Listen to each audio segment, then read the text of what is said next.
на уровне заместителей министров, так и в многосторонних форматах, прежде всего в ООН и Шанхайской организации сотрудничества. Мы удовлетворены текущим состоянием российско-пакистанского военного сотрудничества, поддерживаем регулярные контакты между главами оборонных ведомств, начальниками генеральных штабов, осуществляется совместные мероприятия боевой подготовки, в том числе посвященные повышению антитеррористического потенциала, продолжается обучение пакистанских военнослужащих в учебных заведениях Министерства обороны Российской Федерации. Говорили мы о планах углубления гуманитарных, культурных, образовательных связей. Нам приятно, что пакистанские университеты, в частности Балуджистана, Пешавара, Исламабада, проявили интерес к созданию центров русского языка. Продолжим мы предоставление государственных стипендий для обучения пакистанских граждан в наших высших учебных заведениях. Мы позитивно оцениваем диалог по линии наших двух внешнеполитических ведомств, в том числе в рамках Всемирной организации, имея в виду ООН. Это помогает более эффективно решать актуальные региональные и международные проблемы. Разумеется, мы много говорили о ситуации в Афганистане, это напрямую связано с задачей устранения террористических угроз в нашем регионе. Как, к сожалению, на территории Афганистана этого не произошло, но усилия предпринимаются, и мы условились использовать в этих целях, в том числе и возможности Шанхайской организации сотрудничества, в частности, контактную группу ШОС Афганистан. У нас обоюдная заинтересованность в развитии взаимодействия по линии ШОС. Сошлись во мнении, что это очень перспективный формат многосторонней дипломатии, многополярной дипломатии, и эффективность этой структуры подтверждается ростом интереса со стороны не входящих в нее стран к тому, чтобы теснее сотрудничать с ней и присоединяться к числу ее членов. Я поделился оценками ситуации, которые связаны с последствиями курса Запада на использование Украины для развязывания гибридной войны против Российской Федерации, включая создание на наших границах прямых угроз безопасности России, включая последовательное превращение киевского режима в инструмент уничтожения всех прав русских и русскоязычных жителей Востока и других районов этой страны. Мы выступаем за то, чтобы мировое сообщество осознало глубину происходящих явлений и со всей серьезностью отнеслось к многочисленным предложениям, которые звучали и на европейском континенте, а сейчас звучат и в глобальном контексте, о необходимости подхода к вопросам обеспечения безопасности исключительно на основе равной и неделимой безопасности для всех и каждого государства нашей планеты. Мы признательны пакистанским друзьям за их объективную, взвешенную позицию по вопросам, которые под предлогом украинского кризиса вбрасываются в повестку дня международных организаций. В целом, я считаю, визит господина министра был весьма своевременным. И у нас абсолютно четко подтвердился обоюдный настрой на дальнейшее расширение сотрудничества во всех областях. Будем продолжать поддерживать контакт. Excellency, Foreign Minister Lavrov, distinguished members of the media, ladies and gentlemen, Assalamu alaikum. First of all, I would like to thank His Excellency Mr. Lavrov for the warm welcome. I am pleased to observe that my visit is taking place in the year which marks the 75th anniversary of the establishment of diplomatic relations between Pakistan and Russia. Today we had a friendly, detailed and productive discussion on all aspects of our bilateral relations as well as regional and global issues. Strengthening relations with the Russian Federation remains an important priority for Pakistan.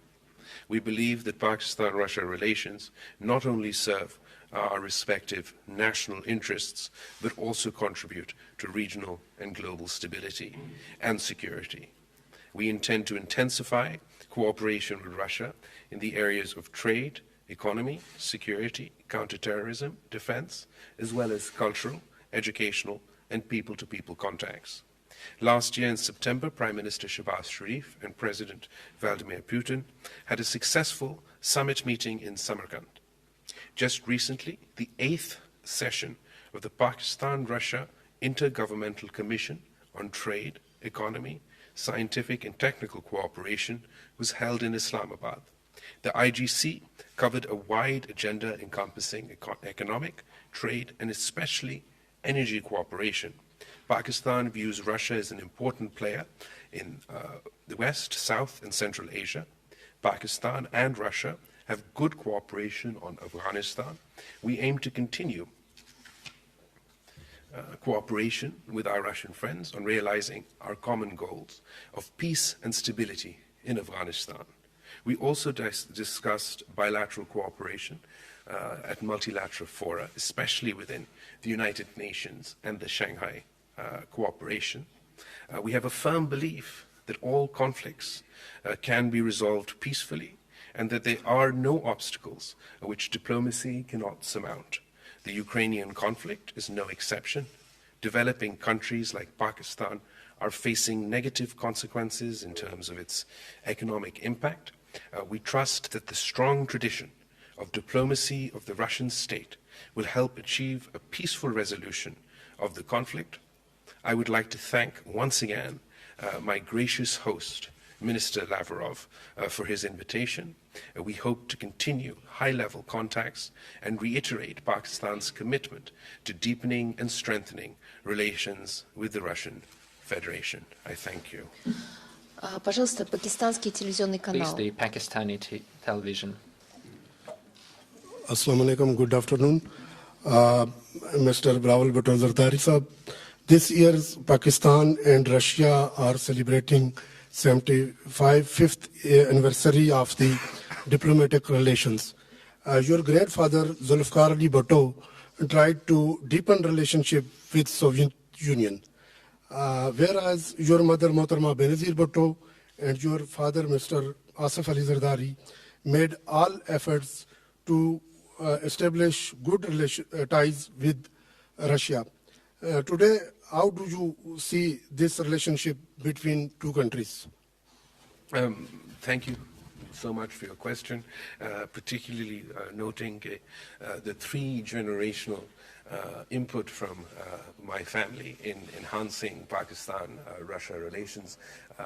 As the foreign minister noted, Shahid Zulfikar Ali Bhutto, when he was energy minister, foreign minister, and prime minister, worked on enhancing bilateral relations. As you mentioned, Shahid Mohtarma Benazir Bhutto in her term as prime minister made her efforts. My father, President Zardari, when he was president of Pakistan, contributed in his capacity to the enhancing of bilateral relations between Pakistan and Russia, and I'm particularly proud that as foreign minister of Pakistan, I too will now be playing my part in enhancing bilateral relations between Pakistan and Russia. The 75th anniversary of our diplomatic relations is a happy occasion, and we plan on commemorating it in a befitting manner.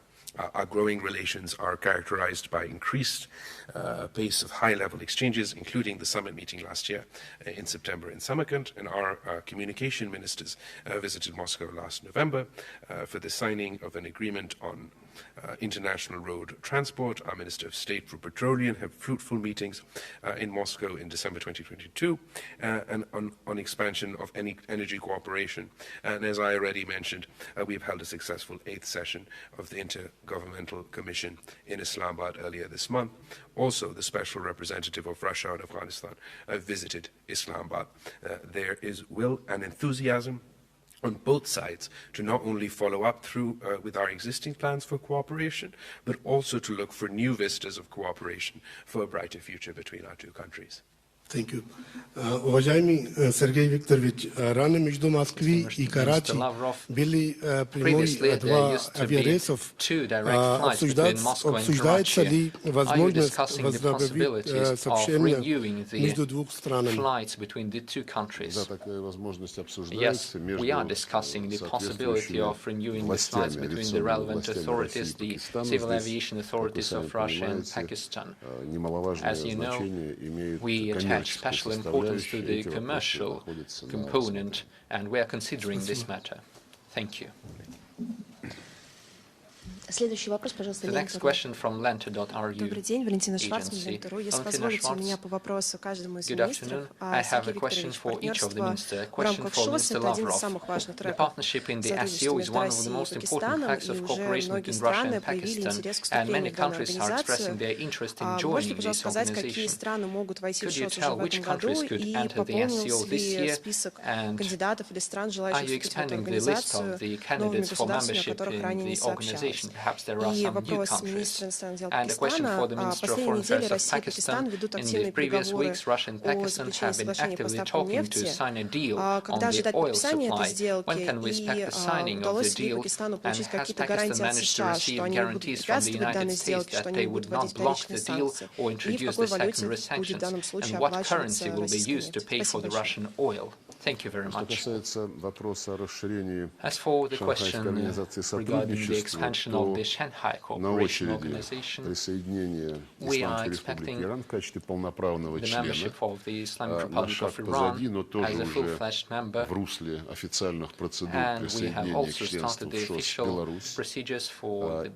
И целый ряд стран имеет статус партнера по диалогу, включая многие арабские страны, перечень, не хочу никого обидеть, их перечень имеется в открытом доступе, можно посмотреть.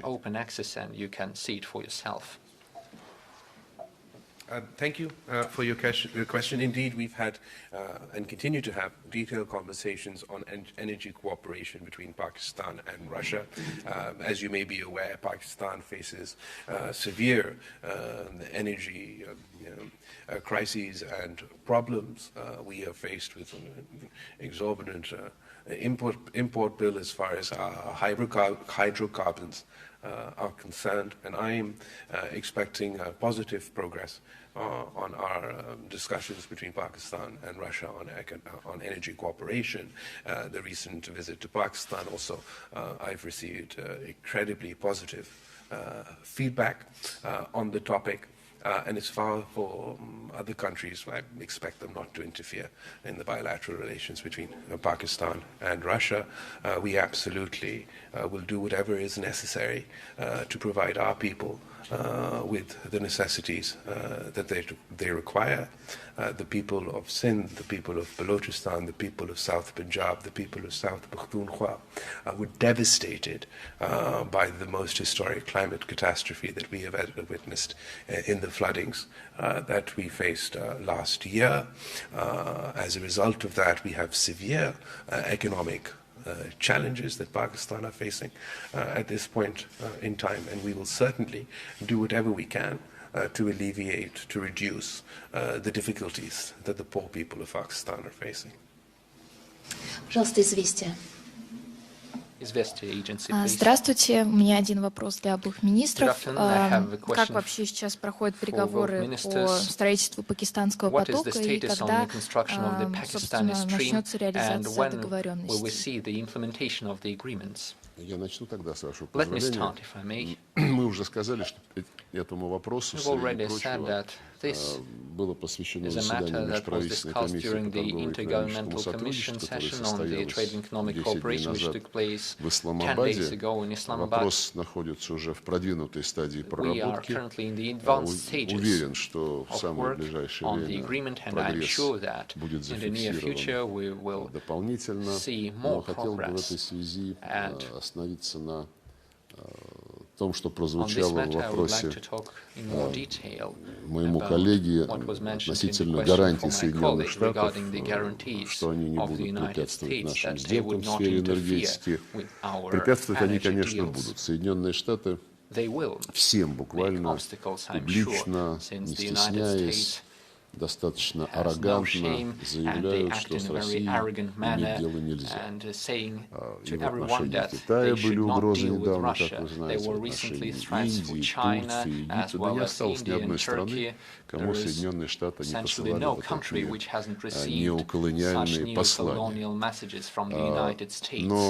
Подавляющее большинство стран, But at the same time, the vast majority of the countries, including our friends from Pakistan, as mentioned once again by my colleague, are first of all guided by their legitimate national interests, the interests of developing their own economy, the interest of helping their people, providing them with all the necessities, including energy.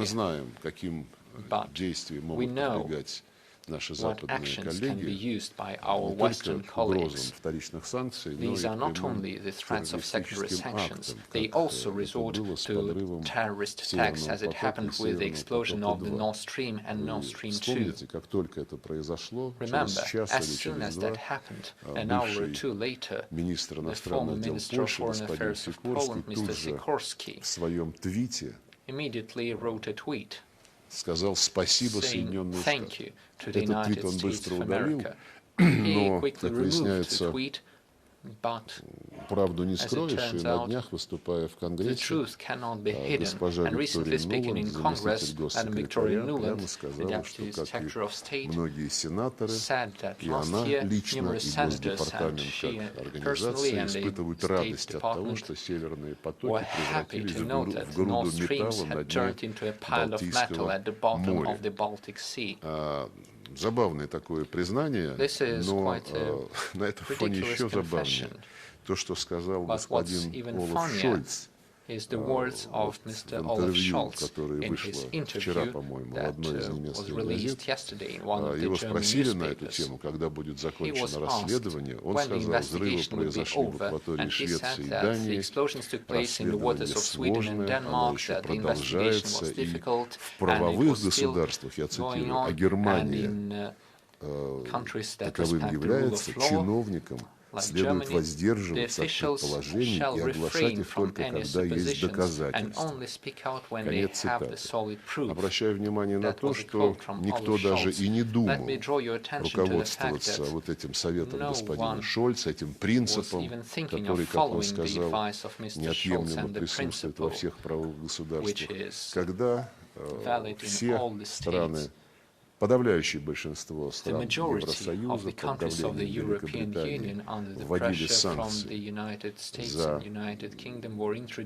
отравления, так называемые, в Солсбери, которое не только не было доказано, но в отношении которого десятки наших официальных запросов по международным конвенциям были проигнорированы. И уж совсем напрямую к правовому государству Германии относятся обвинения Российской Федерации в отравлении Алексея Навального. Это произошло на территории Германии, и никаких документов, которые хоть как-то подтверждали бы выдвинутые против нас обвинения, нам предоставлены. Поэтому я очень надеюсь, что правовое государство Германии будет следовать своим правовым принципам. Ну и поскольку господин Шольц и Соединенные Штаты отнес к правовому государству, надеюсь, что и американцы будут соблюдать приличие и международные права в своих действиях на мировой арене. As far as the backstream or our broader energy cooperation, the unity government in Pakistan is committed to meet the needs, the energy needs and other needs of the people of Pakistan, come what may. We've had detailed discussions on this, and we're hoping to see progress as far as interference is concerned. Mr. Minister, many foreign ministers will stand next to you and perhaps emphasize the divisions internationally. Pakistan sees itself as a bridge builder.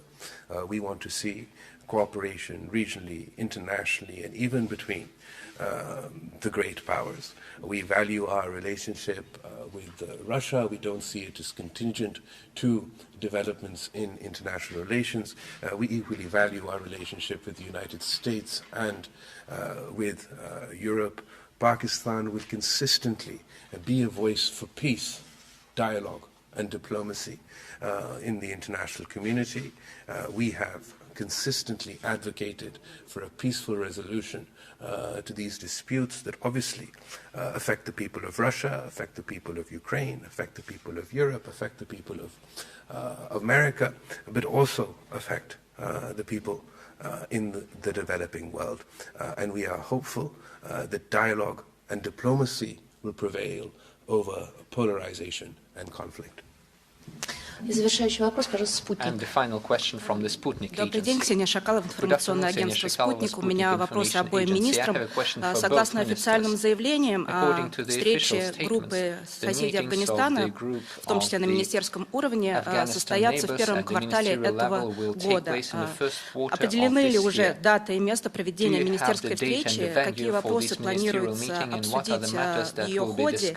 И есть ли на данный момент понимание относительно формирования инклюзивного правительства в Афганистане, заявленного мировым сообществом как условие официального признания нынешних властей талибов в стране? Спасибо.